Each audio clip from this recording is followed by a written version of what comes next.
This is how to crochet a bunny. All you need is a size I or 5.5 millimeter hook, 5 bulky weight yarn, and 10 or 12 millimeter eyes. And of course stuffing. Other than that, I also used a stitch marker and a row counter, and each row is going to get its own video, so check the comments for part 1.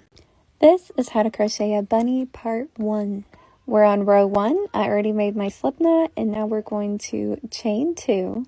And then we're going to work 6 single crochet into the very first chain. So 1, 2, 3, 4, 5, and 6. Part 2 for row 2 is going to be tagged in the comments, so I'll see you there. This is how to crochet a bunny part 2. We're on row 2 and we're working in a continuous round or a spiral, so we're just going to work directly into that first stitch. After that first stitch, I'm going to add my stitch marker and click my row clicker, and that's how I keep track of my rows and my stitches. So I'm going to add a second stitch into the same stitch, and then I'm going to put 2 single crochet into every single stitch all the way around until I have 12 single crochet for round 2. So that was 4, 5, 6, 7, 8, 9, 10, 11, and 12. And I'll see you in part 3 for row 3. Be sure to like and follow.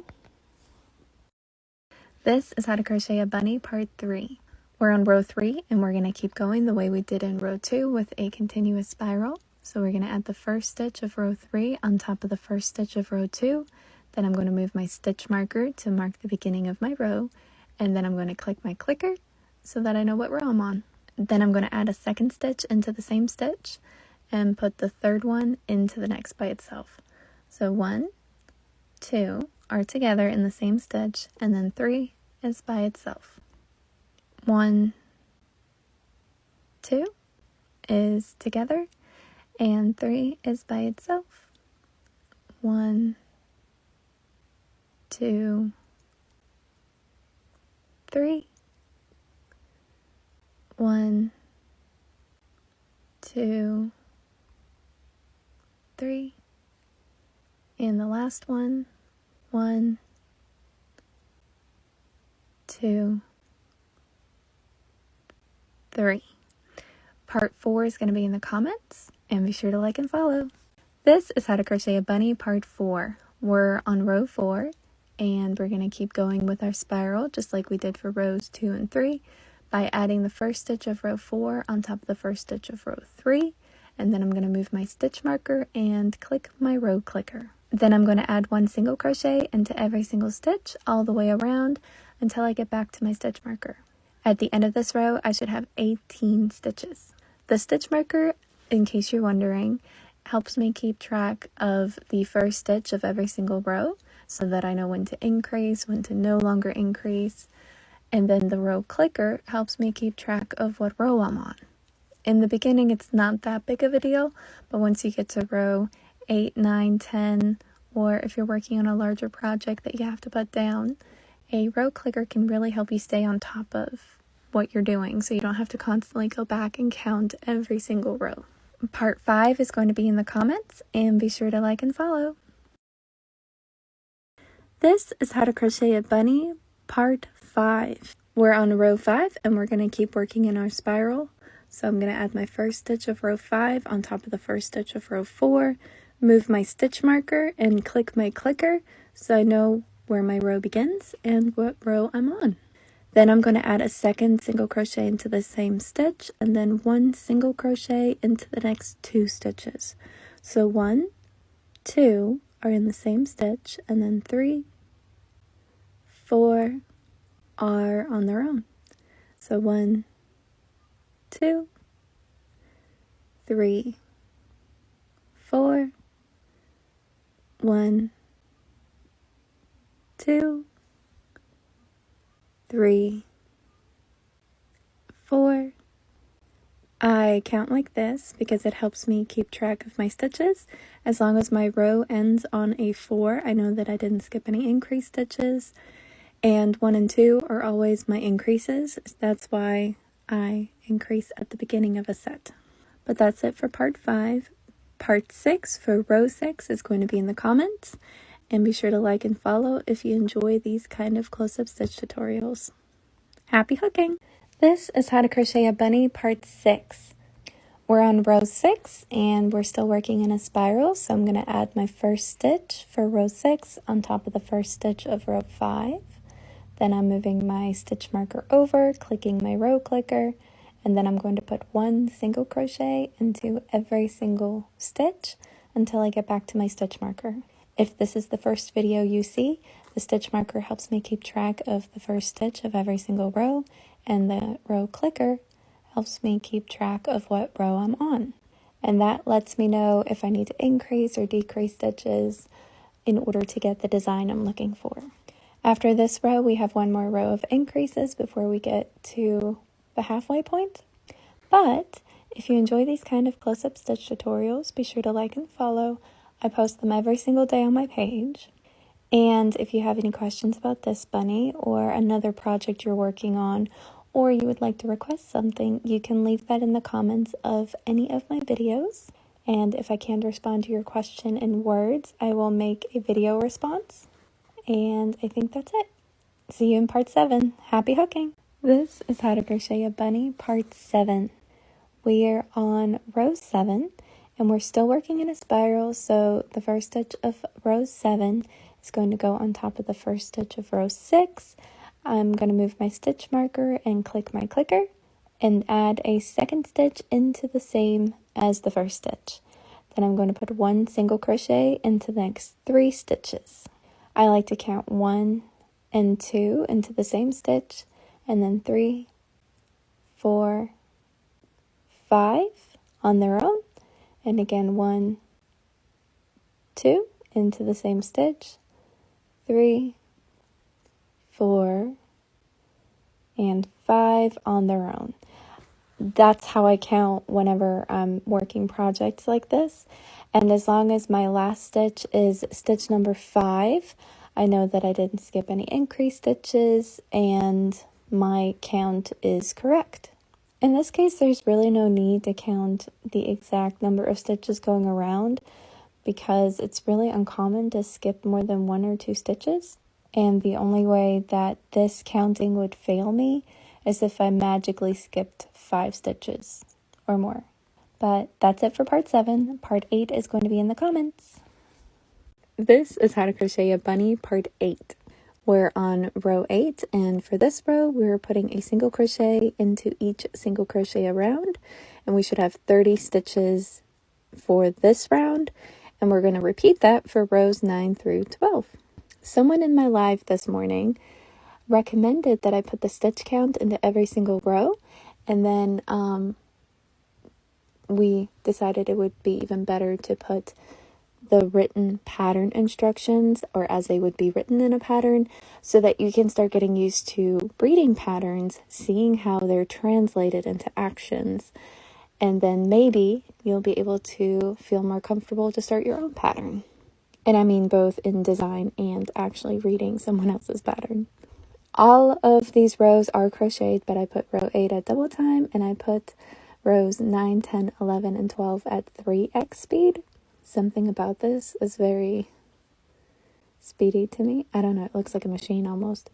But I don't know what to say for another 2 minutes. So you can go to the comments for part 9. I'll try to get it up a little bit faster than I have this part. But it's Sunday, and we had a family day today. It was so nice. The weather was perfect. The kids didn't stop laughing. They had a really good day. So while I feel bad for taking this long to get this part up, I'm grateful for days like today. We even had a race in the backyard where my 5-year-old, who's in baseball, he's trying to, we're trying to get him to sprint a little bit faster, or we're practicing sprinting, but we made a game out of it today where he was racing daddy, and then he was racing mommy, and then of course our 2-year-old wanted to participate, so that was fun. Then they also got to spend some time with their grandparents, which they haven't been able to in a while, which was nice. But that's it for part 9. That's it for part 8. Part 9 is going to be in the comments. If you enjoy these kind of close-up stitch tutorials, be sure to like and follow. I post them every single day on my page. If you have any questions about this stitch, or if you have any constructional criticism, emphasis on the constructional, I will gladly take it. But happy hooking! This is How to Crochet a Bunny, part 9. We're on row 13, and for this row, we're going to add a decrease into the first stitch. So I'm going to take my stitch marker out, and I'm going to pick up the front loop from the first stitch, and then I'm going to pick up the front loop from the second stitch. Then I'm going to yarn over and pull through both of those front loops, and then I'm going to yarn over and pull through 2. This is a new way that I've learned to do the decrease stitches, but for the next 3 single crochet, I'm just going to put 1 into each one, and then I'm going to repeat that all the way around. Doing a decrease stitch with just the front loops and without pulling up a loop is also how someone told me on one of my live videos, and it is mind-boggling to me just how amazing it is. I genuinely wish I had written down her username so I could credit her with it, because chef's kiss. Mwah! But really now, it looks like the stitch is just a regular single crochet. There's no bump. There's nothing really. It's perfect to me. I'm going to try it out with regular yarn to see just how different it looks. Because with chunky yarn, it's a little hard to tell anyway because it's so chunky. But here on the pattern notes where it says decrease, DEC, and then single crochet in 3 in parentheses, anything that's in a pattern that's written in parentheses gets repeated however many times it says following the parentheses.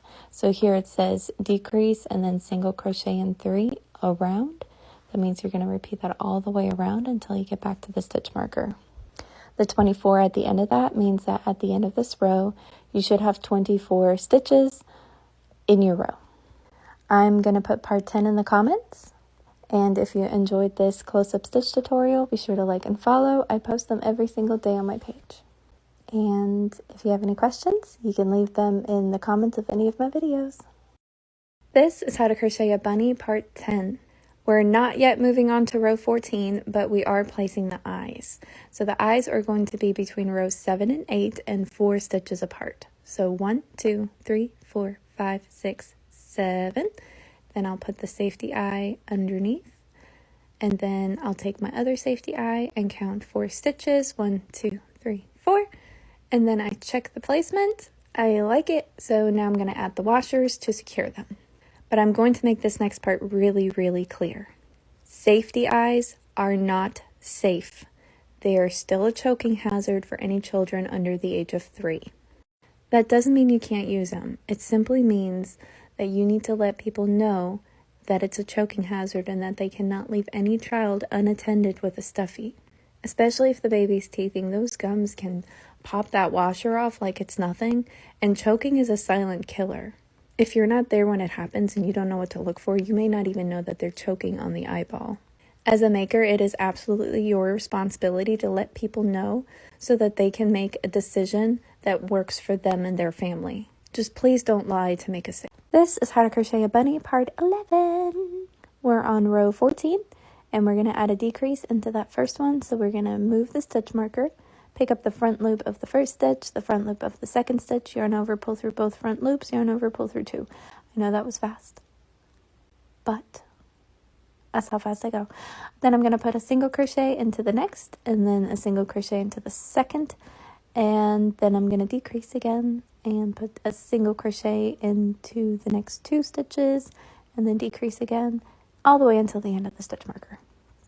All the way until the end, until I get to the stitch marker. English. After this row, I'm going to add a little bit more stuffing, but I don't think I'm filming that. So part 12 is in the comments with row 15. If you do want me to slow down, I can. I'm just trying to be mindful of everybody's time. I know that not everybody's watching these videos to the very end. At least I don't think they are. I wouldn't. But if you are, hello. There's nothing else happening in this video. Except that I am getting a little bit more confident to let my weirdness out. I just like that on this app, I identify more with people that are themselves instead of the refined version. And I'm pretty sure it's going to bother somebody, but you can go to someone else to look for crochet tutorials if my weirdness bothers you, because I am by myself all the time. Because I'm socially awkward and don't know how to talk when I'm around other humans. Unless they're tiny. Tiny humans like me. I don't know why. Oh, I am filming how to stuff it somewhere. The main thing is to just make sure you leave the row you're working with free of stuffing so that you don't pull the stuffing through the stitches, and I'll see you in part 12. This is How to Crochet a Bunny part 12. We are on row 15 and our first stitch is going to be another decrease. So pick up the front loop of the first stitch, pick up the front loop of the second stitch, yarn over, pull through both loops, yarn over, pull through two, put the stitch marker back and click the clicker for row 15, and then we're going to put one single crochet into the next, and then we're going to repeat that all the way around. So it's going to be a decrease, and then a regular single crochet, and a decrease, and a regular single crochet, all the way around. For this row, you should have 12 stitches, and then row 16 is going to be our last row, and I think you can already guess how that one's going to go. So if you want to move on to part 13 for row 16, it'll be in the comments. And after that, we're going to do the nose, and then we're going to do the ears. And I know the ears are the one everyone's excited about, but I'll try to get them up today. If not, I'll get them up first thing tomorrow. Hopefully. This tutorial has a lot more parts than I thought it would, and I'm kind of glad I split it up because I definitely learned from my amigurumi ball tutorial, because that one, I think my brain was fried after trying to post all those videos in one sitting. I know it can be a little frustrating if you're not making the videos and you're having to wait, and I feel bad about that, but it's hard. But when I'm stuffing the ball, I use my thumb and just kind of poke it in there, and I use a little bit at a time, and it's less every single time, and I'm looking for soft spots, I guess. I don't want the bunny to be super firm. So if you watch the amigurumi ball tutorial, I stuffed it from the inside out and would push it out toward the edge because I wanted my ball to be firm. For this, I want there to be a little bit of softness to it, so I'm just trying to gently feel how much more I can fit in there without overstuffing it and making it even. And I always like to use the same finger, in this case my right thumb, because I'll start to feel what the proper stiffness is, I guess. And if I were to use different fingers, it would feel different for each finger. But this is honestly where I try to finish as much of the stuffing as I can, because after row 16, there's just going to be a little tiny hole. I can do a little bit more shaping then, but I'm not going to be able to stuff a lot into it evenly. But that's it for part 12, and I'll see you in part 13. I can't count. Part 13. I'm gonna go make a coffee now. This is How to Crochet a Bunny part 13.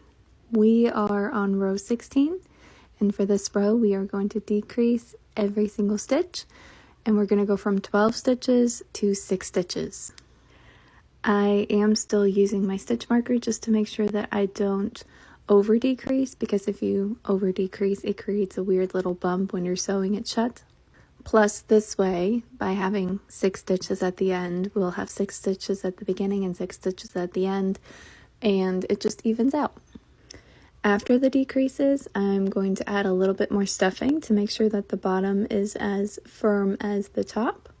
And as long as you make sure that it's all the way around the inside, is even, if you leave a little bit of a gap in the very center, it'll actually help your bunny sit up straight without having to lean onto anything. A common issue with things tipping over is when you overstuff the very center of it, and then it'll create a little bit of a round on the bottom, and it can't sit still that way. But if you leave it a little bit empty, just a little bit, and leave the outside of it firm, then it'll stand up straight, kind of like an upside down cereal bowl, if that makes sense. But the way that I make sure I don't overstuff or understuff is when I'm going around with my fingers and I'm squishing it to see the level of squishiness. So if it's more squishy on one side than the other, then I'll add a little bit more stuffing or move it around. And if it's firm and equally firm all the way around, then I'll call it a day. But the key is really just to add a tiny bit at a time, because it's easy to add stuffing. Once you start taking away stuffing and moving it around, it gets a little bit more lumpy. But I will see you in part 14. This is How to Crochet a Bunny part 14. We are done with the head, essentially. We're just going to pull the yarn through, take the stitch marker out, and then I'm going to attach my yarn needle and sew the hole shut. My yarn needle is a blunt bent tapestry needle, and I like to pick up the front loop only, just like I did for the decreases, and work from the inside out for every single stitch. And then once I've woven my needle and the yarn through every single stitch, I will pull it tight and it'll create an invisible close, meaning someone who doesn't know how to crochet isn't going to be able to tell where exactly the bottom is, beside that it's absolutely in the center. Then I just poke it into the center of the hole and out at any point in the bunny. The yarn's not going to unravel through the stuffing. So instead of weaving in ends, which I hate, I just do it that way. Then I cut it off, and we're ready to attach the nose in part 15. It'll be linked in the comments. This is How to Crochet a Bunny part 15. For this next part, we're just going to add the nose. I am using regular cotton yarn, and I double-stranded it onto my bent blunt tapestry needle. And for the first one, I'm just going to work around one stitch in between the eyeballs, and I'm going to weave it in between the threads below the knot to secure it. Then I'll use a smaller crochet hook to get the knot behind the nose inside of the head. And then I use the back end of my hook to punch it into the bunny. The bunny's obviously enjoying this very much with this angry expression, but we'll work on that. Next, we're gonna work around it, so I'm picking up a little bit more than just the one stitch.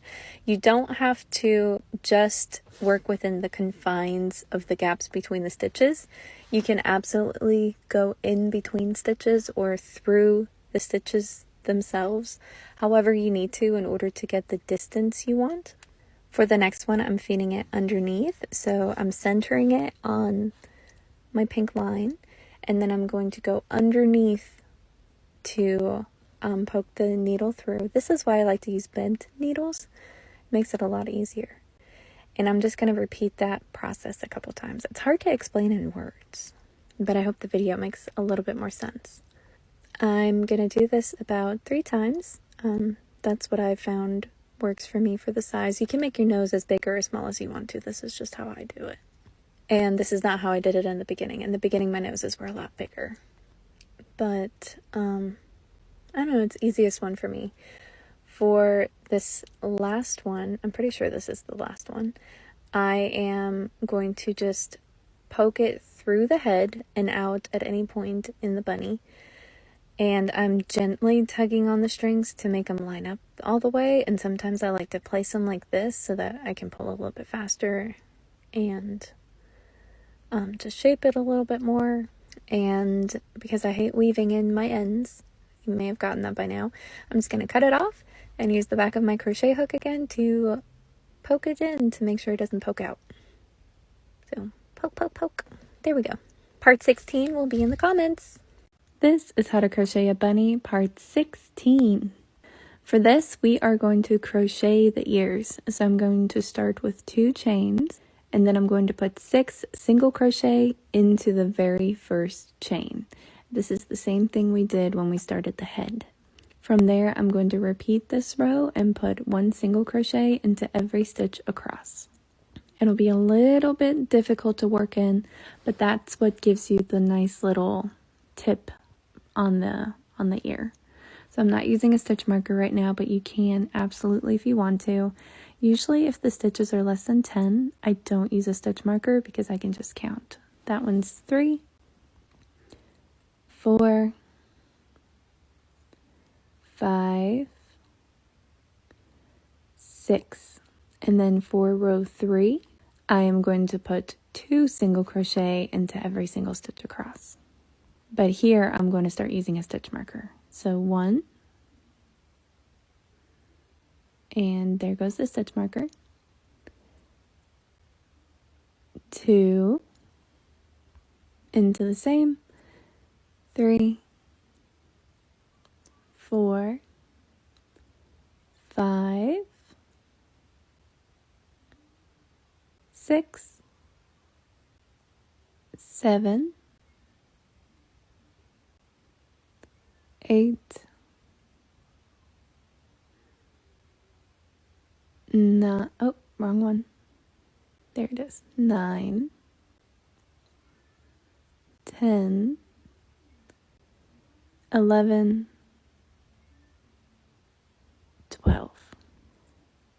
And then I am just gonna turn it inside out and work on row 4.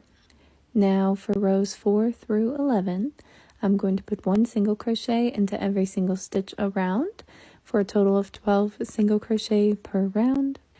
And if you'd like longer ears, you can absolutely do that. This is just my preferred length, and it's at 3x speed in order to fit the ears into one video. In part 17, we'll go over how to sew the ears so that they look like little bunny ears. Or I guess rabbit ears, because bunny ears are fluffy, I thought. But whatever. Yeah, so I'll see you in part 17 on how to sew them onto the head. And make sure that if you enjoy this tutorial, to like and follow. I post them every single day on my page. I've been getting a lot of requests lately too, so there's a lot of good stuff coming. But I'll see you in part 17.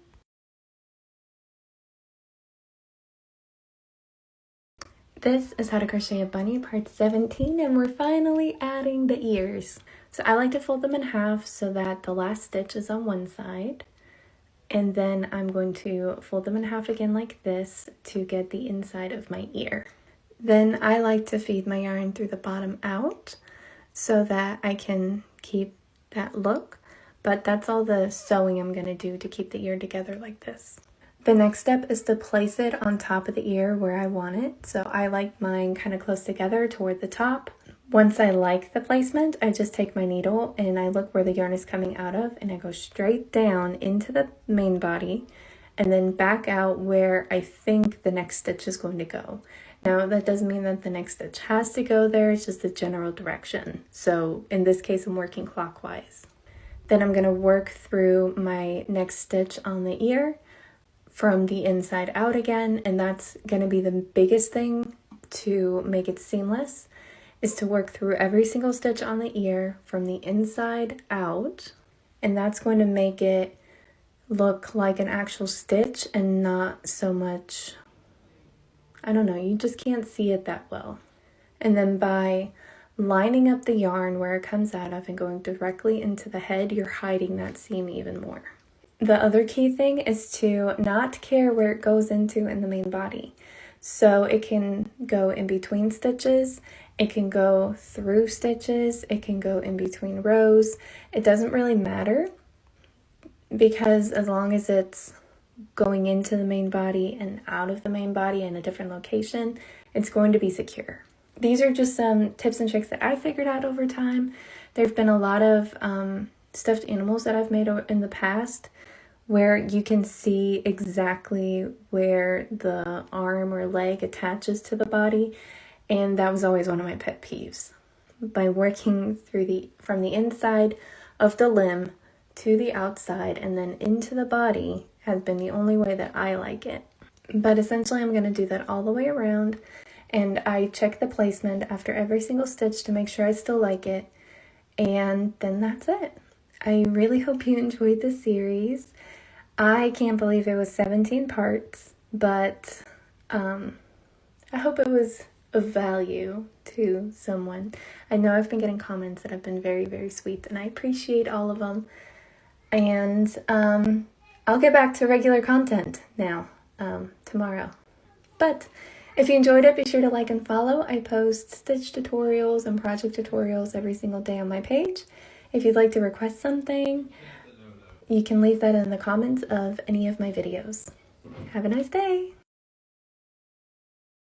I could be red, or I could be yellow, I could be blue, or I could be purple, I could be green or pink or black or white, I could be every color you like. I could be red, or I could be yellow, I could be blue, or I could be purple, I could be green or pink or black or white, I could be every color you like. I could be